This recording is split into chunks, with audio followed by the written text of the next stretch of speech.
Lo que yo quiero hacer hoy es lograr darle una visión de conjunto de una serie de ideas que he estado manejando. Algunas de ellas no las podré terminar hoy, pero lo que yo quiero es que ustedes ya comprendan que son ideas relacionadas unas con otras. Lo que nosotros estamos desarrollando principalmente es los productos culturales de la cognición. La cognición es un fenómeno de la naturaleza humana, pero ha producido unos productos culturales en la cultura, en la manera de comportarse de los hombres.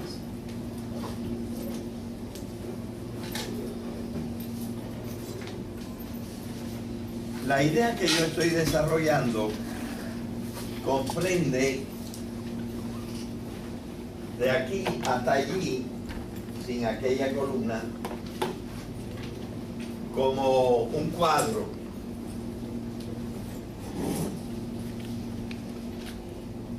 En la clase pasada yo hablé de estas palabritas, de la palabra adjetivo y de la palabra azabache como ejemplos de tres formas de relacionarse la palabra con el pensamiento.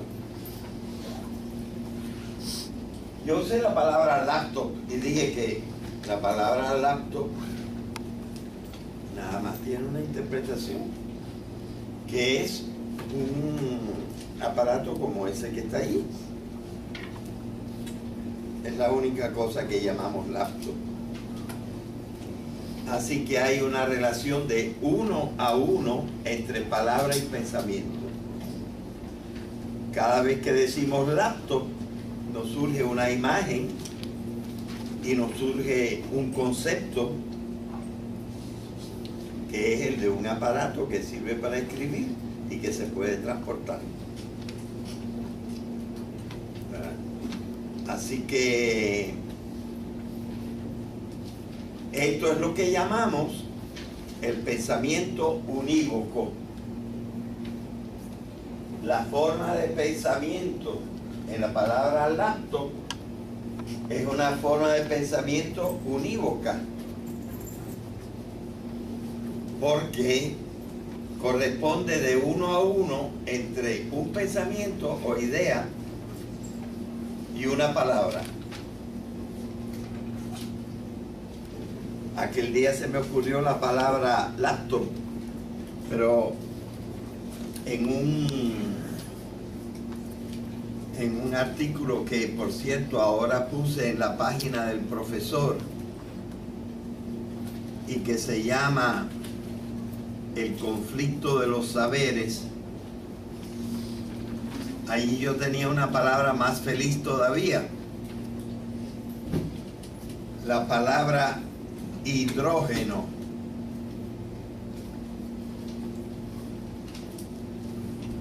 Porque la palabra hidrógeno, si sé un poquito de griego, me dice qué es el hidrógeno.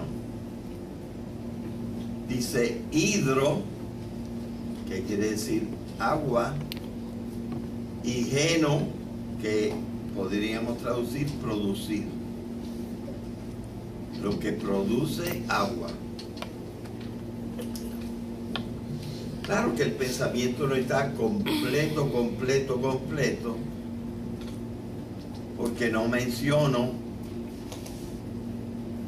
la función del oxígeno para que el hidrógeno produzca agua. Pero bueno, lo comprendemos bastante bien, porque todo el mundo sabe lo que es H2O. Así que este es un tipo de palabra una forma de pensamiento en que una palabra y un pensamiento se corresponden de uno a uno. También la palabra carbonato de sodio es una palabra perfectamente unívoca, porque el que sabe un poquito sabe que carbón se refiere a carbono y que el carbonato de sodio tiene 3 átomos de carbono. Como dice ato quiere decir 2 átomos de oxígeno que están unidos al carbono. Y ya lo dice claramente, de sodio, así que tiene un átomo de sodio. Y cuando yo digo carbonato de sodio, ya yo sé 3 carbonos, 2 oxígenos y un sodio. Perfectamente unívoco. El nombre con el pensamiento de lo que yo estoy queriendo mencionar.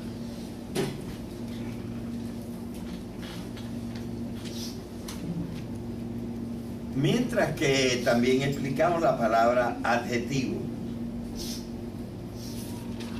y la forma de pensamiento en que podemos usar la palabra de adjetivo es la forma de pensamiento que se llama técnicamente una forma de pensamiento análoga, o la forma de pensamiento se llama la analogía. Esto habría que explicarlo más y quizá yo un día lo explique un poco más. ¿Qué cosa es el pensamiento análogo? El pensamiento análogo es un pensamiento que la relación no es de uno a uno. Vamos a decir que la palabra es una, pero los pensamientos pueden ser 3, 4, 5. Y cada uno de esos pensamientos o conceptos tiene el mismo derecho a usar la palabra, aunque algunas de esas formas se use más que otras. Y el ejemplo que yo di, quizás no es estupendo, pero no quería dar la más obvia de todas para usarla después, es la palabra adjetivo, y es la que está en el artículo que les estoy mencionando. ¿Por qué? Porque la palabra adjetivo ella misma se explica. Y vimos que tenía 3 partes. Ad, que quiere decir junto a o pegado a. Yet, que quiere decir echar. Y ivo, que quiere decir relativo a. Relativo a lo que está echado al lado. Y lo que nosotros, al estudiar las partes de la oración, llamamos adjetivo, es eso precisamente. Es una palabra que es relativa a la palabra que está echado al lado de ella, pero que es la principal, que la llamamos también con el sufijo, la raíz yet, cuando decimos sujeto, pero que ordinariamente llamamos sustantivo. El adjetivo es una palabra relativa a la palabra que tiene echada al lado, que es el sustantivo. Y por eso lleva muy bien el nombre adjetivo. Pero Si yo tengo una ley y esa ley está en un párrafo así, pero la siguiente legislatura le quiere agregar un pedazo, hace un nuevo parrafito,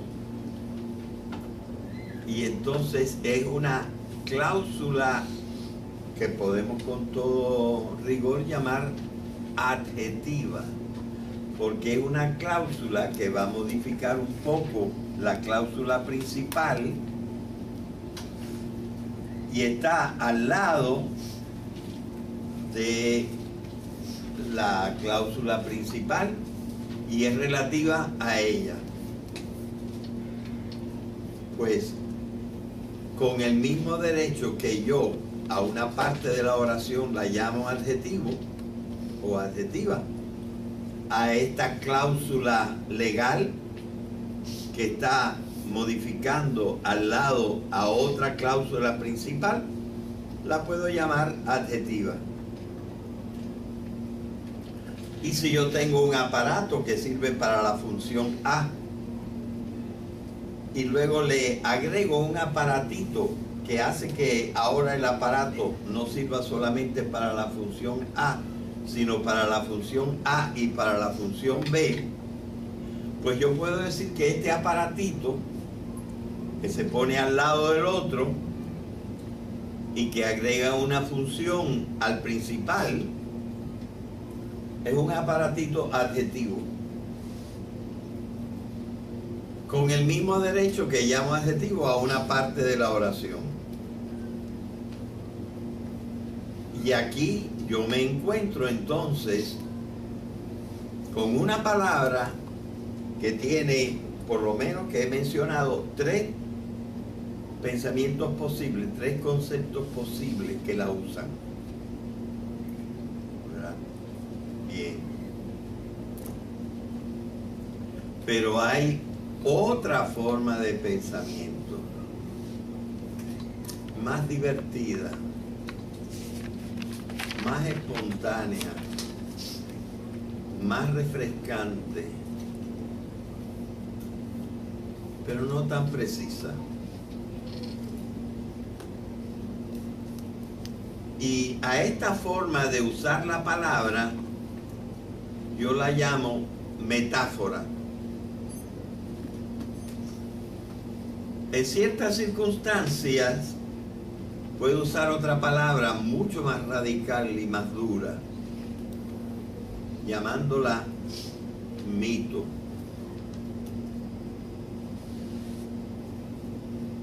¿Y qué quiere decir metáfora? Metáfora quiere decir que va llevada con otra. Meta es con, o también más allá, pero ordinariamente es con. Y foreign quiere decir llevar. Una cosa está llevada con la otra. Y aquí hay cierto derecho, pero no tanto derecho como en la analogía.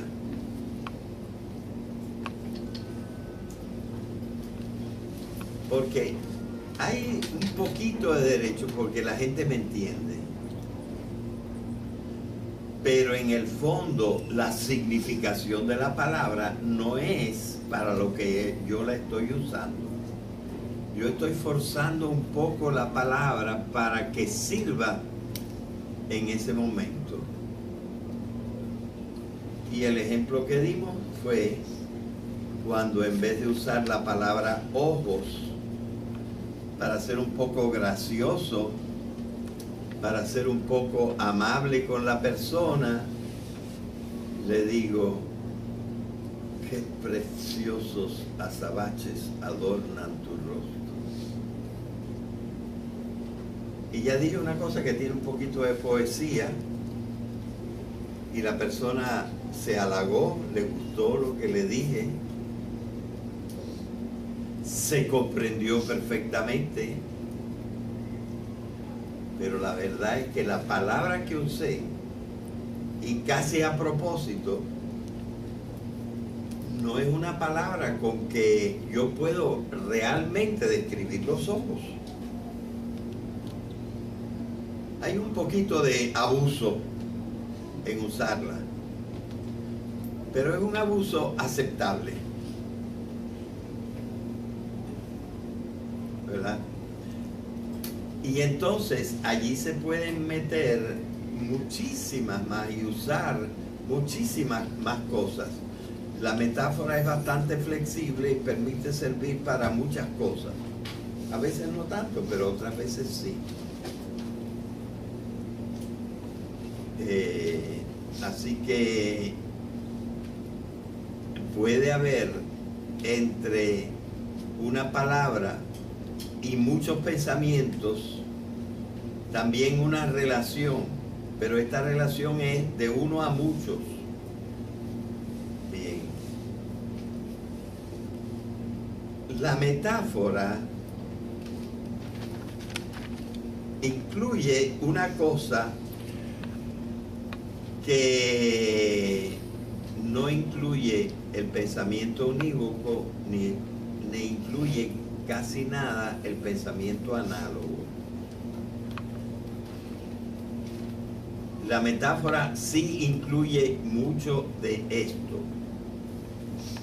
Y eso que incluye la metáfora y que las demás cosas no incluyen es muy importante.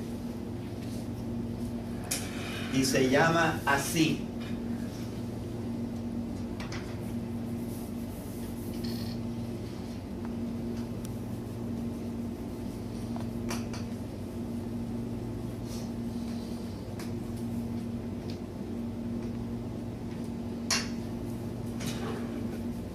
Ambigüedad.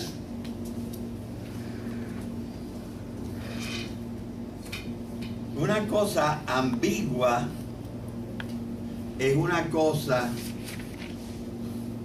que lo mismo puede ser usada para una cosa como para otra. Lo mismo se puede entender de una forma que la otra forma. Entonces allí hay ambigüedad. Si yo digo, qué bonito, ¿eh? Eso se puede interpretar en muchas maneras. Se puede interpretar hasta como feo. Se puede interpretar como bonito. Se puede interpretar como inmoral. Y a lo mejor con más significados.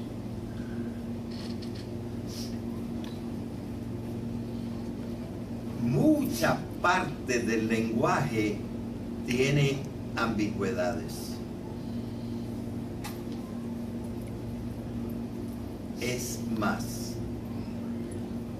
el lenguaje en su forma natural contiene bastante ambigüedad.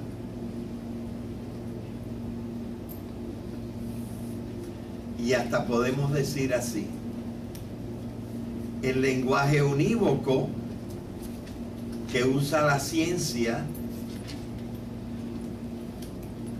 no es un lenguaje completamente natural. Nosotros artificialmente lo hemos restringido a base de lo que ya explicamos en la clase pasada, el uso de llamados términos técnicos, a los cuales las 4 o 5 significaciones que tenían, le quitamos todas menos una y lo convertimos en un término técnico unívoco. El lenguaje unívoco es artificial. El lenguaje análogo es también artificial.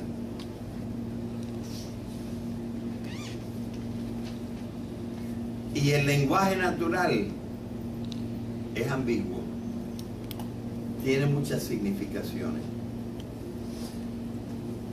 E incluso la poesía y otras cosas se aprovechan de esto para hacer belleza.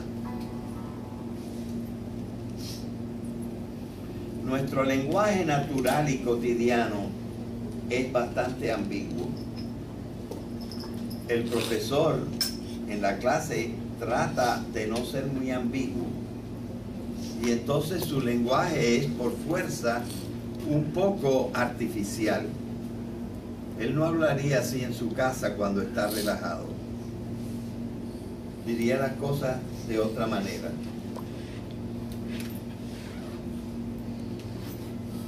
La ambigüedad es también productiva y tiene usos. Y de veras los seres humanos usan también la ambigüedad con varios propósitos. Pero en otros usos de la lengua, como la ciencia y la filosofía, restringen la ambigüedad para hacer más claro y preciso el discurso.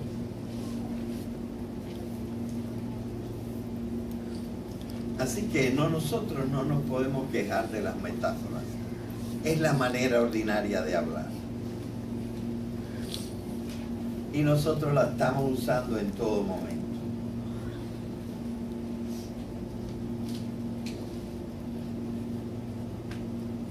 Bien.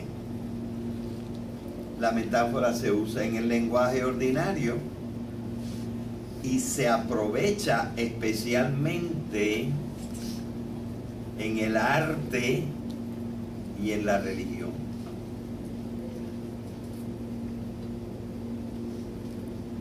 Hay un pintor francés que se hizo muy famoso en el siglo XX, que es de apellido Chagall. Y una de las cosas que él pinta, o pintaba, eran vacas volando.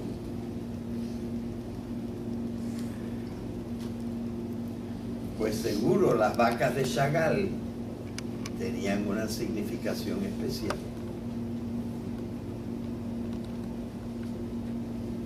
Y la vaca que no vuela, tú la conviertes en ambigua cuando la pones a volar. Y entonces se supone que tiene que tener una significación más, además de la significación habitual de vaca. Y que puede ser la libertad de la fantasía del hombre. Y entonces, como que nos da nuevas ideas. De manera que la ambigüedad no es siempre un defecto del lenguaje, sino otra posibilidad de significación en el lenguaje.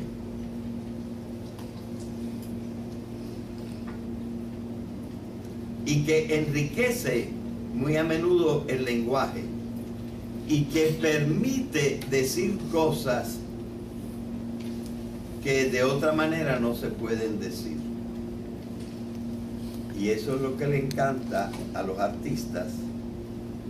Y eso es lo que ha tenido casi por fuerza que usar la religión. Y esa es la metáfora. Alguna metáfora es más dura y entonces se convierte en un mito. Pero el mito tampoco es inútil y tampoco debe ser usado siempre. Se puede usar también para eso la palabra mito, pero no necesariamente debe ser usada para decir error. Porque el mito es simbólico. Es decir, el mito no es la cosa de que yo quisiera hablar, pero lo estoy usando para referirme a la cosa de la que yo quiero hablar porque no conozco la cosa muy bien. Y entonces uso el mito, que es ordinariamente interesante, uso el mito para explicar la cosa. Entonces, el mito no es todo error. Bien. Bueno, entonces, ya yo he explicado la línea de arriba, las tres formas de pensamiento, dando también alguna palabra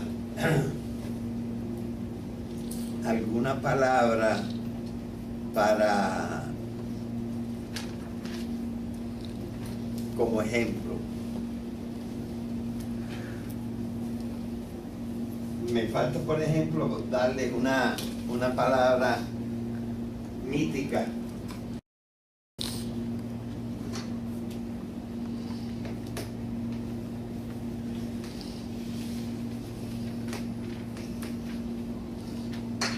La palabra serafín, que es supuestamente un ángel hecho de fuego.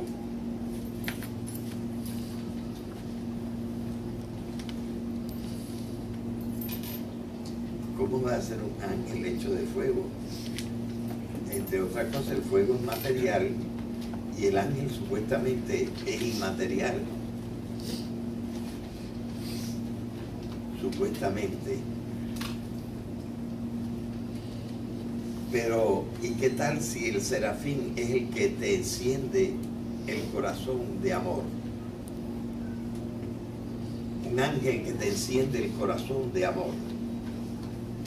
Pues ahora se ha convertido esa ambigüedad en significativa. Y hay quien cree que hay serafines, incluyendo a San Pablo, que da 9 clases de ángeles.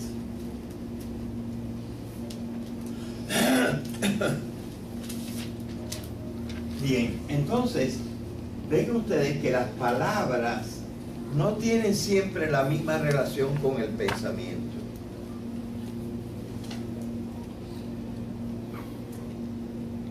¿Y qué cosa es un hombre verdaderamente culto? Pues un hombre verdaderamente culto es una persona, hombre o mujer, que sabe usar las palabras unívocamente cuando se necesita, análogamente cuando se necesita, metafóricamente cuando se necesita y míticamente cuando se necesita, sin confundirla que fuera de otra calidad. Entonces tú verdaderamente entiendes y entiendes a los hombres y no tienes conflicto con las personas que se expresan en una forma, y tampoco tienes conflicto en desenredar lo que la gente dice, porque la gente suele confundir una forma de pensamiento con la otra y no saber en qué forma de pensamiento está hablando. Idealmente yo quiero en 2 o 3 clases acabar con este cuadro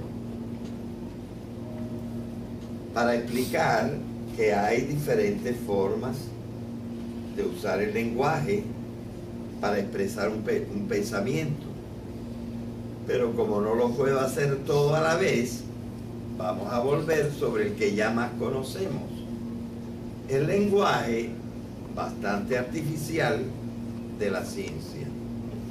Bastante artificial porque trata de suprimir al máximo y logra suprimir en un 99% la ambigüedad.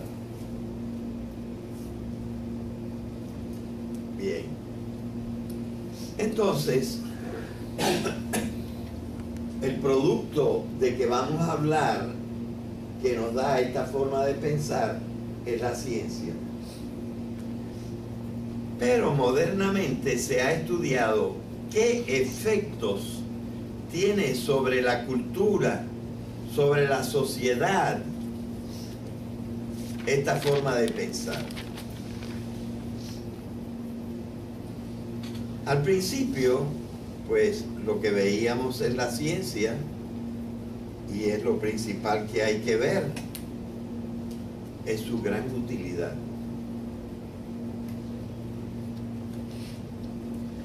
La ciencia ha permitido que el hombre en los siglos del 16 para acá comprenda mucho mejor la realidad y también viva mejor. Así que lo principal, el principal o uno de los principales efectos de la ciencia es su utilidad. Claro, la primera utilidad es para conocer. La segunda utilidad es para, aplicándola con la técnica, producir el bien o bienes. Pero ya las dos cosas son útiles. Y la tercera utilidad es que en realidad, con las cosas que tenemos ahora, vivimos mucho mejor que antes.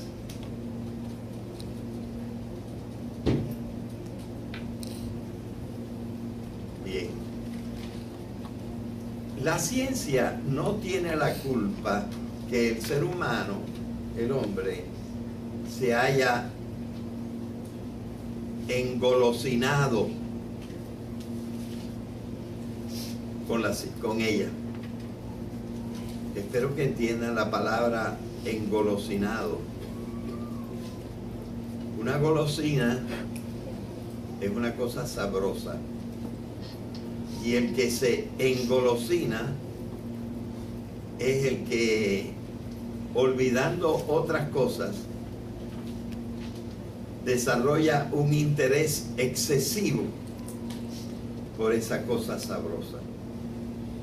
Se ha engolosinado.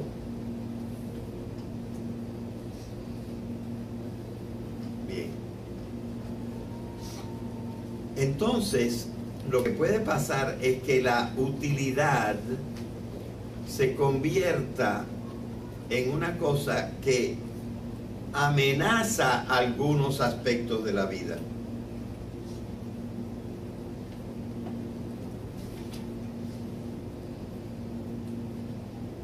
Esto ha sido estudiado, este efecto negativo, del cual la ciencia no tiene toda la culpa, o casi ninguna culpa, pero el hombre sí. El hombre que inventó esa ciencia, no el individuo que la inventó, pero la cultura que la inventó tiene cierta culpa. Esos efectos negativos han sido estudiados en varios libros recientes. Aquí yo puse dos, pero allá en ese cuadrito he puesto los nombres de 4 autores y voy a completar. Aquí puse el nombre del primero de esos libros que voy a mencionar, que se llama El hombre unidimensional.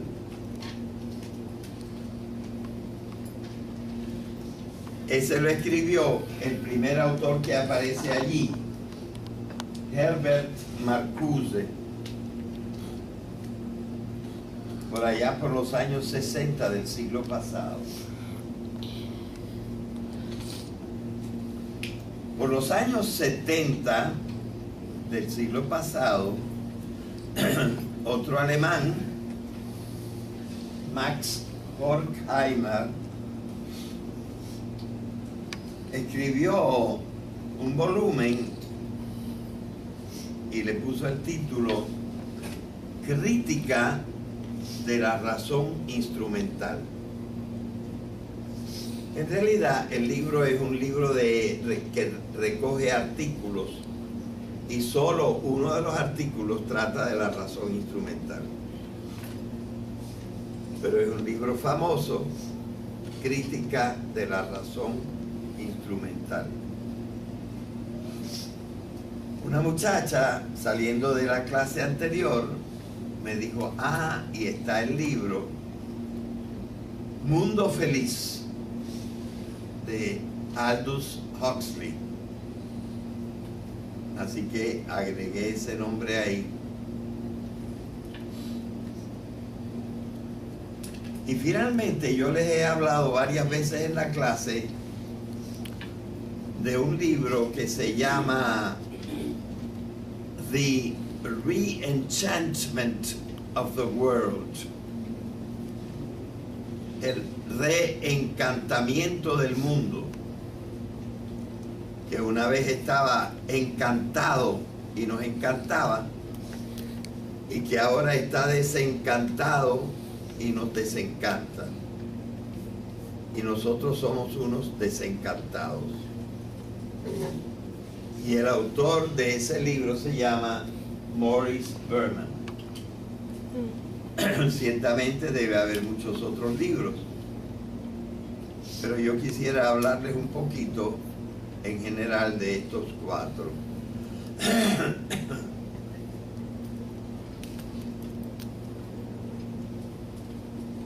Hubo un tiempo que se considera en la historia particularmente un tiempo hermoso y feliz.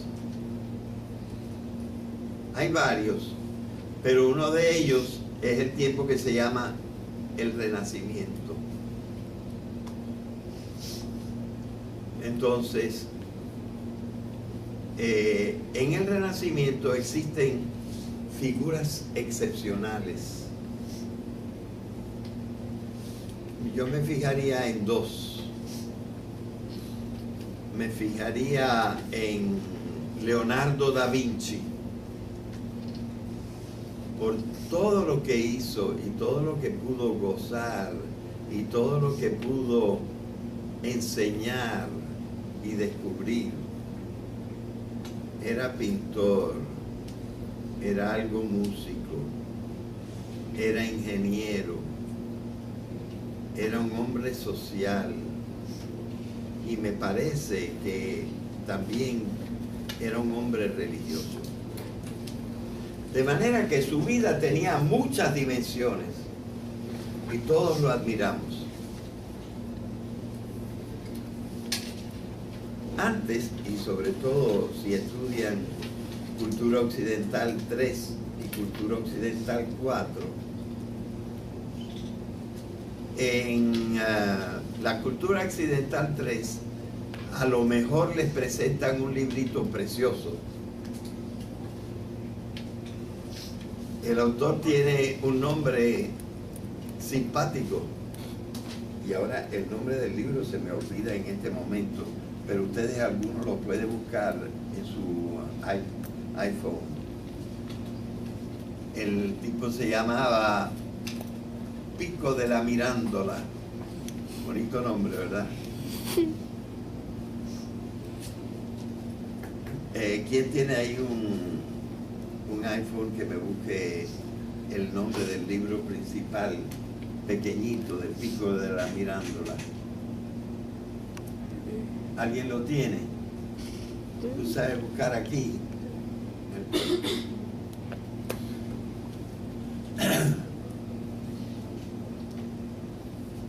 Tú estás buscando, qué bien.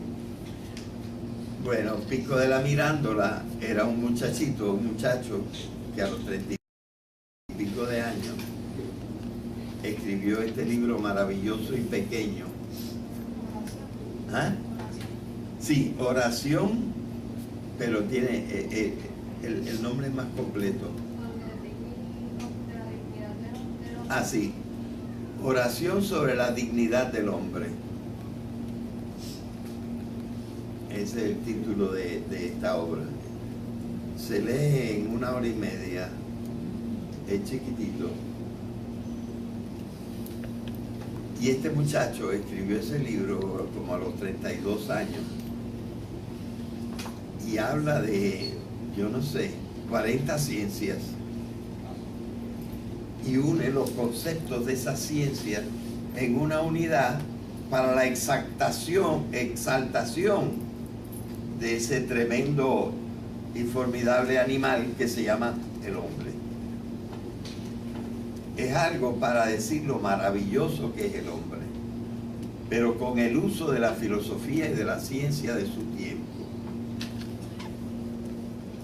Bueno, estos son hombres universales y los llamamos hombres renacentistas. Gente que se ocupa de todo, que sabe de todo, que goza del mundo, pero con el gozo que dan las mayores y más altas facultades del ser humano. Contrario a lo que nos dice, por ejemplo, Aldous Huxley en su libro Mundo Feliz, en donde los placeres son pequeños y chatos, donde ni siquiera sabemos ser felices. Ni siquiera sabemos buscar las buenas diversiones que exaltan todas las partes del ser humano. Y me acuerdo de otro libro formidable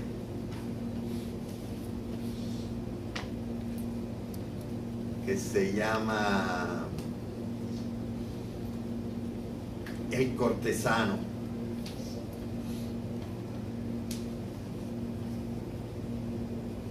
Menciona a Pietro Bembo, pero no es de Pietro Bembo. En este momento se me olvida. Lo puedes buscar, busca El cortesano y te sale el nombre. Nicolo algo. En donde realmente, verdad que era para la clase alta, pero para mí... ¿Ah? Baltasar di Castiglione.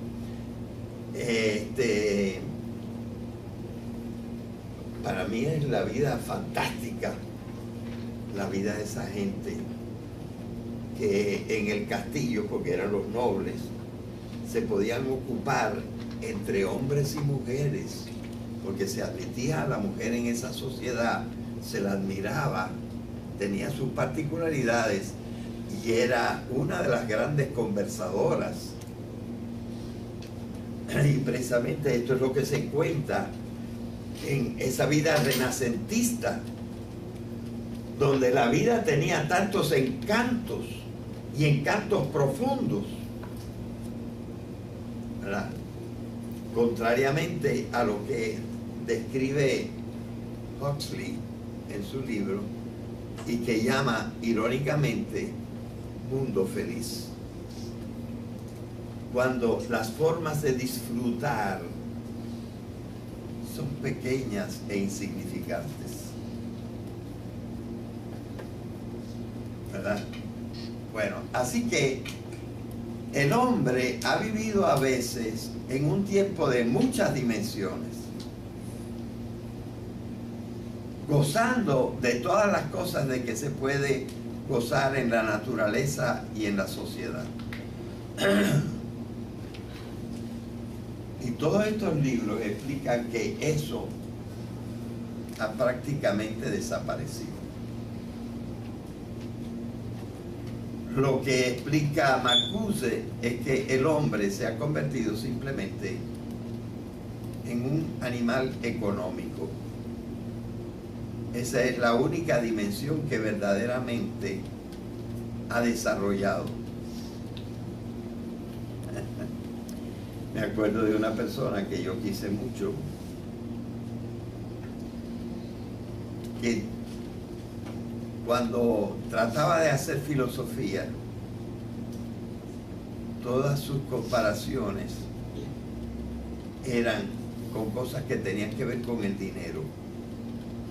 Eran comparaciones de los pensamientos filosóficos, pero el mundo que él verdaderamente conocía era el mundo del dinero. Y entonces todo lo tenían que reducir a una metáfora hecha con cosas de dinero. Porque los hombres se han vuelto bastante unidimensionales. Y el que no se ocupa del dinero, se ocupa del sexo. Y el que no se ocupa del sexo, se ocupa del narcótico.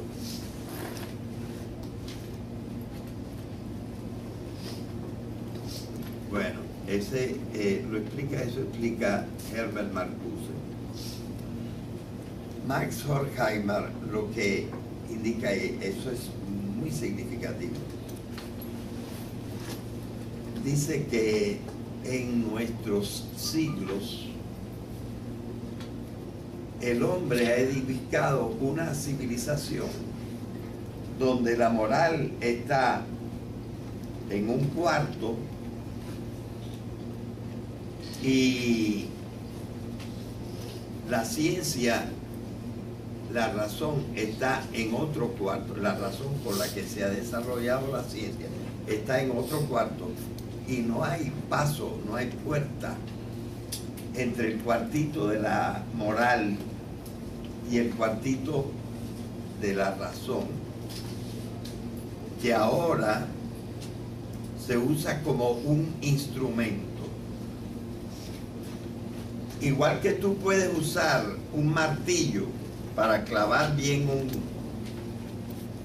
un clavo en la pared y poder montar un hermoso cuadro, te sirvió de instrumento el martillo. Puedes usar el martillo para romperle el cráneo a otra persona. De manera que ahora se convierte el martillo en una cosa en sí útil y que tú puedes usar independientemente de lo que se diga en el cuarto de al lado donde está la moral. Y un día a lo mejor hacemos un muchacho que no tenga papá, clonándolo, ¿verdad? Es decir, la razón ha perdido su propósito multidimensional. Bien. Mientras que Maurice Berman lo que examina es cómo la utilidad nos ha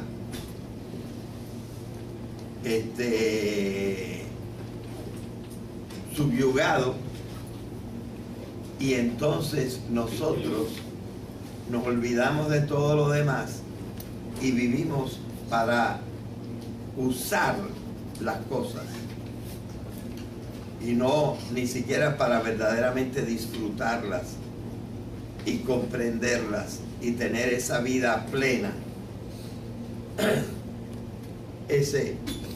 Pueden ser efectos negativos del culto exagerado a la ciencia.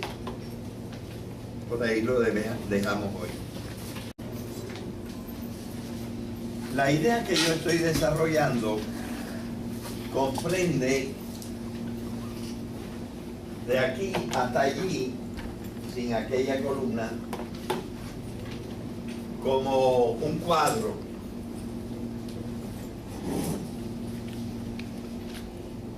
En la clase pasada yo hablé de estas palabritas, de la palabra adjetivo y de la palabra azabache como ejemplos de tres formas de relacionarse la palabra con el pensamiento. Yo usé la palabra laptop y dije que la palabra laptop nada más tiene una interpretación, que es un aparato como ese que está ahí. Es la única cosa que llamamos laptop. Así que hay una relación de 1 a 1 entre palabra y pensamiento. Cada vez que decimos laptop, nos surge una imagen y nos surge un concepto que es el de un aparato que sirve para este unívoca. Porque el que sabe un poquito sabe que carbón se refiere a carbono y que el carbonato de sodio tiene 3 átomos de carbono. Como dice ato quiere decir 2 átomos de oxígeno que están unidos al carbono. Y ya lo dice claramente, de sodio, así que tiene un átomo de sodio.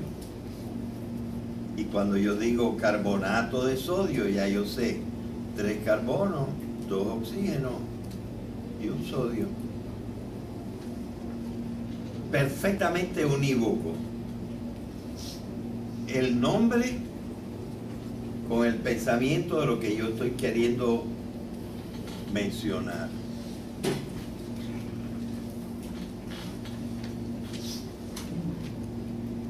Mientras que también explicamos la palabra adjetivo y la forma de escribir y que se puede transportar. Así que esto es lo que llamamos el pensamiento unívoco. La forma de pensamiento en la palabra laptop es una forma de pensamiento unívoca, porque corresponde de 1 a 1 entre un pensamiento o idea y una palabra. Aquel día se me ocurrió la palabra laptop, pero en un artículo que, por cierto, ahora puse en la página del profesor y que se llama El conflicto de los saberes,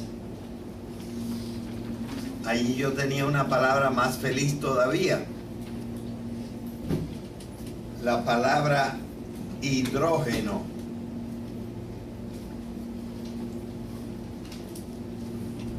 Porque la palabra hidrógeno, si se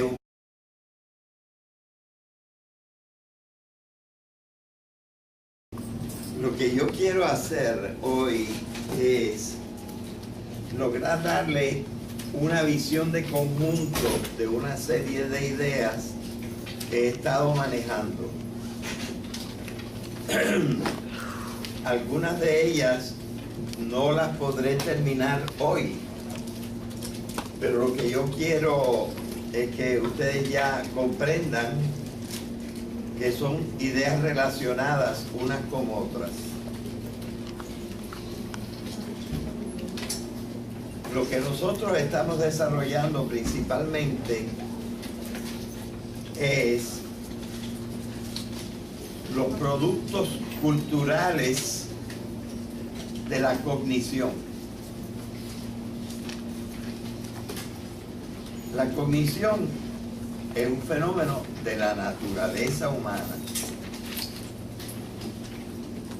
pero ha producido unos productos culturales en la cultura, en la manera de comportarse de los hombres. Un poquito de griego me dice que es el hidrógeno. dice hidro, que quiere decir agua, y geno, que podríamos traducir producir. Lo que produce agua. Claro que el pensamiento no está completo, porque no menciono la función del oxígeno para que el hidrógeno produzca agua. Pero bueno, lo comprendemos bastante bien, porque todo el mundo sabe lo que es H2O. Así que este es un tipo de palabra, una forma de pensamiento en que una palabra y un pensamiento se corresponden de uno a uno. También la palabra carbonato de sodio es una palabra perfectamente